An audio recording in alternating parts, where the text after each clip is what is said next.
Um, welcome to my YouTube channel. If you've watched my other couple videos, welcome back. But if you're new, hi and welcome. Today's video is going to be a little bit different from my normal.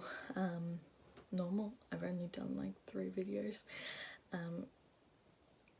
I guess from any other video that I'm gonna do, I think. I don't really know.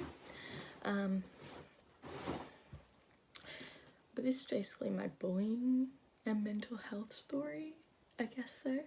And I don't want to share my story so it's like, oh my god, I'm really sorry you went through that. Like, thank you, but I just sort of want to share my story so other people don't feel alone if they're going through the same stuff, or if they're going through similar stuff. Yeah. So I'm just gonna move on to the video. So basically I've got it on a page, like dot points and stuff, just so I don't really forget anything. But yeah, so I don't really know where to start. So basically I was a normal happy kid from birth. Nothing ever happened to me. Like, I had a great childhood. I loved my childhood. I was always that kid that would walk in and try and make everyone laugh. I still am, but like, it sort of changed, I guess. So, you know, I was a happy kid up until about the year 2017, where it took a bit of a turn. And I'd been at this high school. I was in year 9. I'd been here since year 7, and yeah. So there was one person who didn't like me that much. Yeah, she didn't like me that much, and she'd also been there since year 7, and I don't really know why, but she picked me, I guess because I was an easy target. And it wasn't just me. In the later years, she would sort of go off at people that I knew. I don't know if that was to hurt me or make me feel bad, or just because she wanted to make other people feel bad.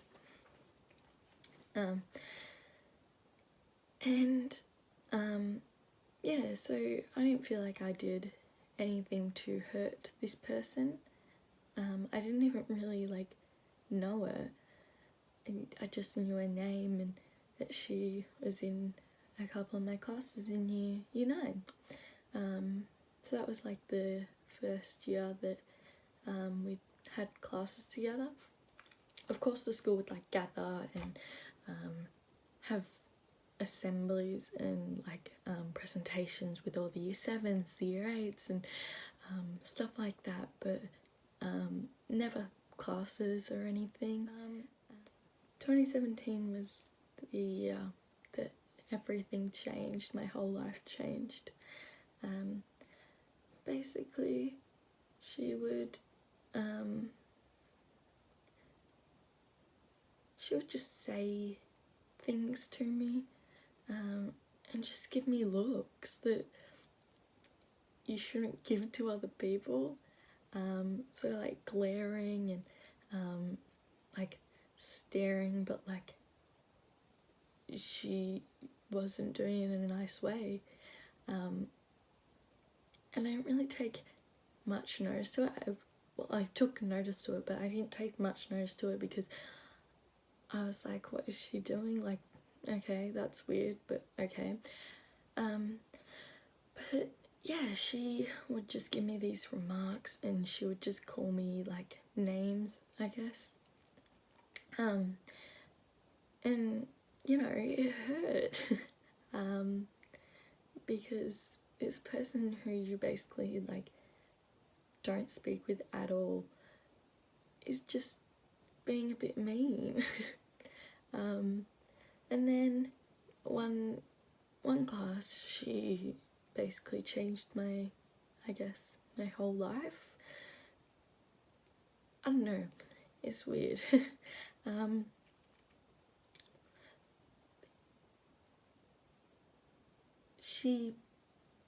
I was talking to people in science, and I was having a nice conversation with these other girls in the class, and this girl, she chimed in on the conversation, and she basically told me to go kill myself. And I was in shock, full shock. But I don't think people who say that to other people realise how much of an impact that has on that person's life. It still hurts me to this day that somebody can go and say that to someone and not even blink, like in the blink of an eye, they think it's fine. Like it's not. And I basically had enough after that, but I didn't want to tell anyone. What would they say? What would my parents say? What would the school say? And so I did the only thing that I thought was reasonable. I started self-harming. And it was a release for me, and I felt good. I felt like I could escape for that, 5 seconds. And I was like, this is it. This is what my life's gonna be now. This is how I'm going to cope with everything. But now I've just got scars on my arm where I basically chose to release all the emotions that were building up because I didn't know how to speak to anyone. And yeah, and nobody really knew what was going on with me. My parents didn't have a clue. Classmates sort of saw me not my happy self, not my not my cheery self. I would sort of just put my head on the table and not do any work, and when the teachers would say, "What's wrong?" I'd say nothing. I'd say I'm fine. And then I'd go home and everything would still be there, but I wouldn't tell anyone. And then after that, I just didn't want to get out of bed in the morning. I didn't want to go to school. I didn't want to do anything. I just wanted to stay curled up in my bed and not face the outside world. But my parents didn't know what was going on. And so they were like, come on, get out of bed. They thought it was sort of a normal teenager thing to just stay in your bed, want to stay in your bed. But it was so much more than that. It was that I was hating myself and hating everything around me. And that's the year that I started hating myself, 2017. That was the year that basically changed me and my mental health. And I felt as though it was not going to get worse, but it was not going to get better, because I started talking to the school counsellor and I couldn't say anything, and I couldn't express the emotions, and I couldn't figure out the pinpoint, and I wouldn't tell anybody that this was happening to me because I had no proof. But I just felt like I shouldn't and couldn't tell anybody because where's the proof? I'm the proof that this girl was bullying me, that I was sad and I couldn't, and nobody could figure out why because I wasn't telling them. But the end of 2017, or the start of 2018 or the end of 2017, can't really remember, but I remember this. I went to the vice principal because I had enough and I'd been isolating myself from the whole entire school at lunchtimes and stuff by sitting up in my coordinator's office and just sitting there and going on my phone and not doing anything, and nobody really noticed. And so I thought this is my other escape, but I was still self-harming, and the two of them combined was making both of them worse. So I went to the vice principal and I said, this is what they've said, this is what she said, and I don't know what to do anymore. And I didn't have any proof, and so they said, just come back when and if they do anything else. And I said to him, like, she told me to go kill myself. What am I meant to do? And nothing happened, so I thought, this isn't serious. I'm overreacting. I'm not gonna tell anyone. So I didn't. So I suffered in silence, you could say. And then the end of 2018 came around, and basically the year went by and it was still the same. She just gave me dirty looks and she would call me names, I guess. And then 2018 came around and we were in a class, and it wasn't a normal class, it was, I think, like a Fit for Life class, like you learn about driving. And so I thought, this is fine, she's across the classroom. She went up for an activity and I sort of zoned out because I'd been doing that recently, but I could hear everything that was going on. And then after she'd finished that activity, so then when she finished that activity, she came and sat next to me. She moved my friend's chair and I said, no, you can't sit here, my friend's sitting here. And she kept pushing. She kept pushing to sit next to me to get a reaction out of me. And I wanted to yell at her, but I couldn't, because then I would be the one getting in trouble for the actions that she's trying to cause and the actions that she has caused. And I said, I went and told the school that you said for me to kill myself. And she said that she went to the school and said that I said for her to kill herself.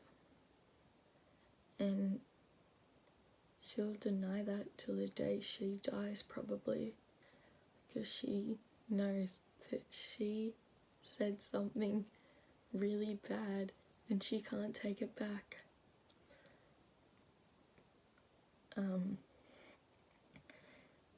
So that class finished and nothing really else happened.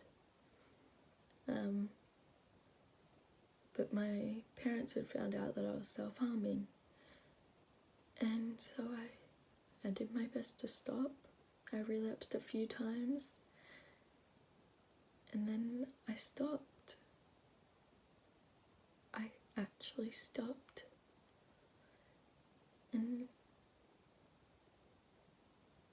And it was really good. But I was still isolating myself. I still didn't want to get out of bed in the morning. I still didn't want to go to school. I still didn't want to do anything. And my parents, they didn't have any idea about the bullying. Nobody had told them. The school didn't. I didn't. Nobody. So, end of 2018, I had a fight with my best friend of 15 years. And she didn't want to be friends anymore. And that broke me. Because I felt like I was unwanted and unneeded and, I guess, abandoned.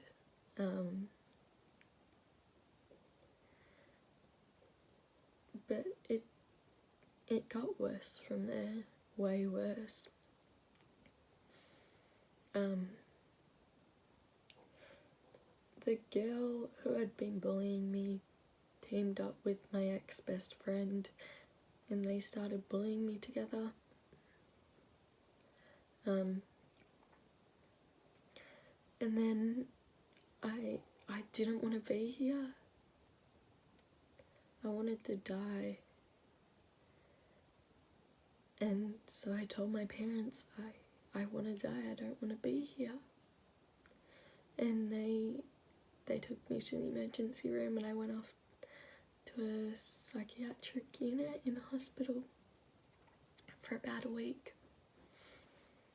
And the school had called my parents and told them that I'd been getting bullied. I don't really know how much they told them, but I guess all they told them was that I was getting bullied. And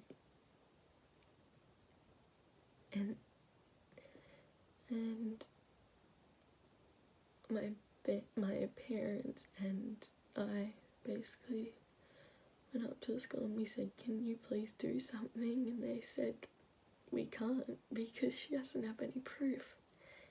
And so we'd have to give them both a detention, all three of them a detention.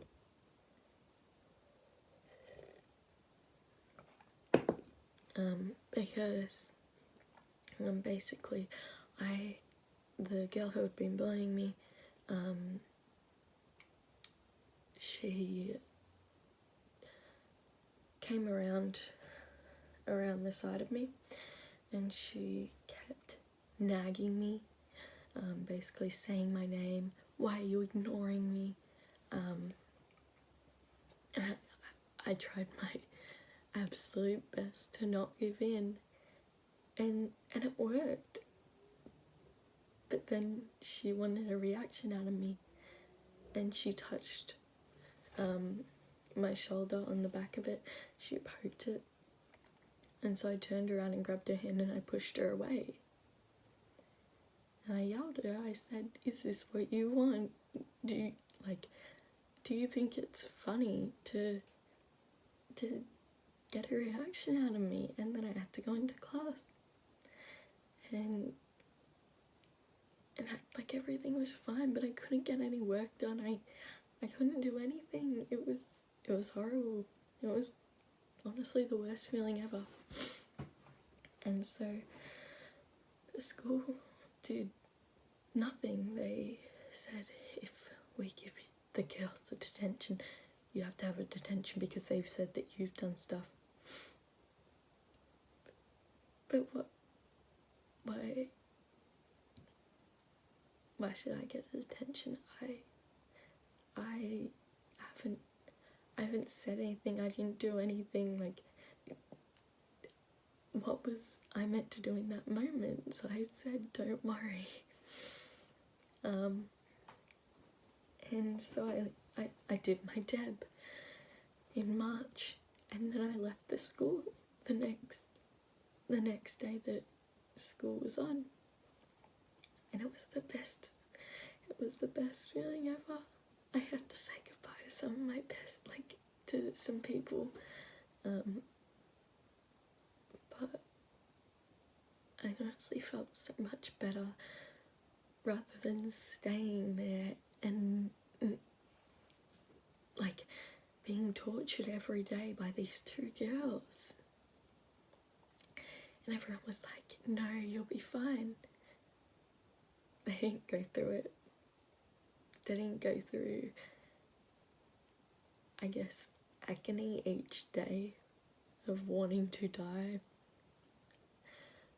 feeling hopeless, because of basically this one girl, and then another one joined in, I guess because she thought it was fun to torture her ex-best friend who she knew a lot about.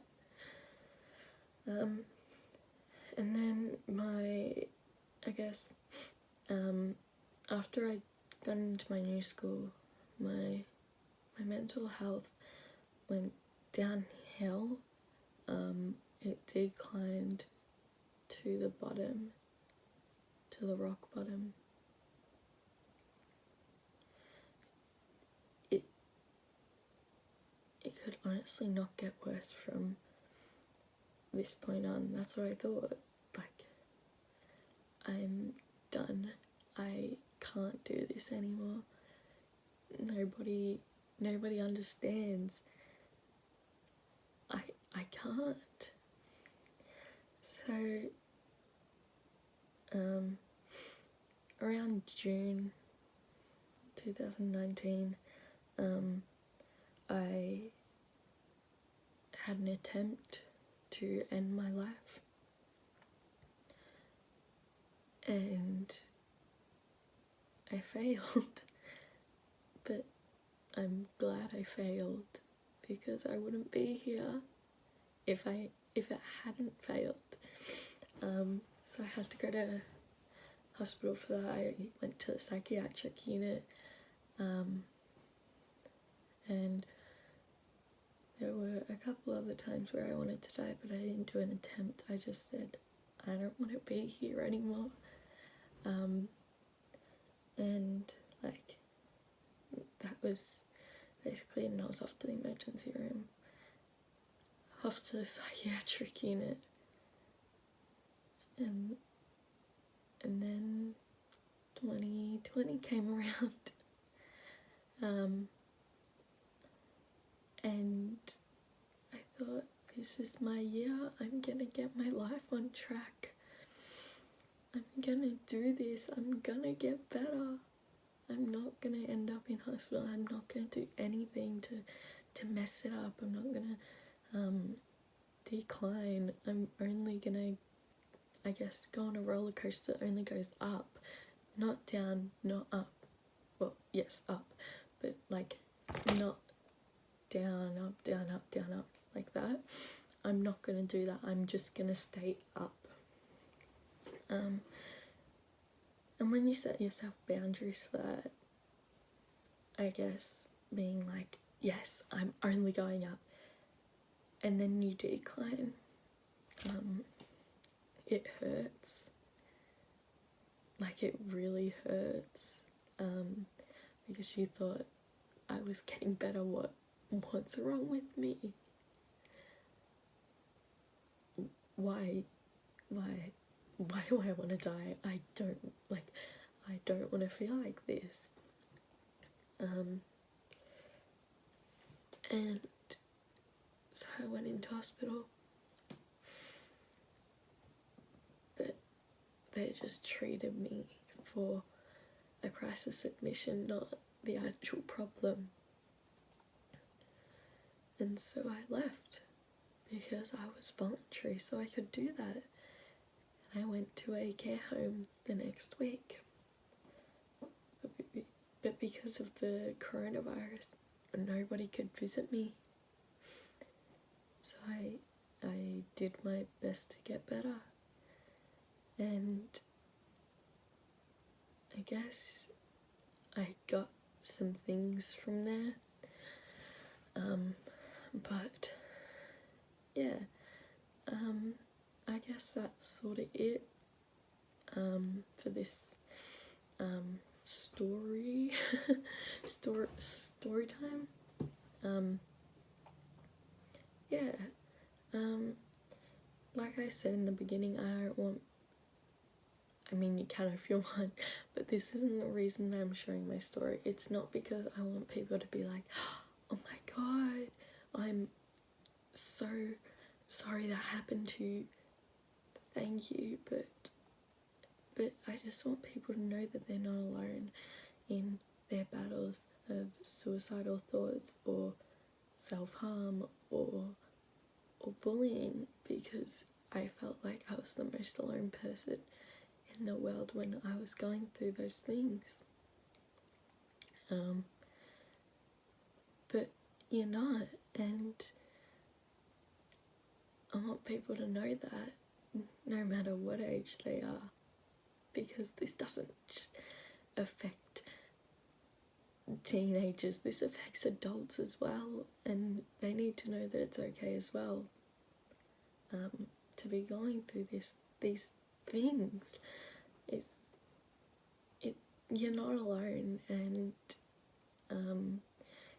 my Instagram DMs are, I guess, always open, or if you, I guess, comment down on this video, I can sort of chat to you from there, because I know the feeling, and it's okay. You may feel alone now, but you won't always feel like that. You won't always feel like this. The way you're feeling now isn't permanent. And I know you're probably like, oh, everyone says that, but I feel like nothing's gonna get better. It will. You just have to trust me on this one. But yeah, I guess that's where the video is gonna finish up. But yeah, if anyone wants to ask me any questions, they can. You don't have to, but I'm always here if anyone wants to, I guess, talk to me, because I've been through it. But yeah, hope everyone is doing okay, and I'll speak to you guys in the next video. Bye!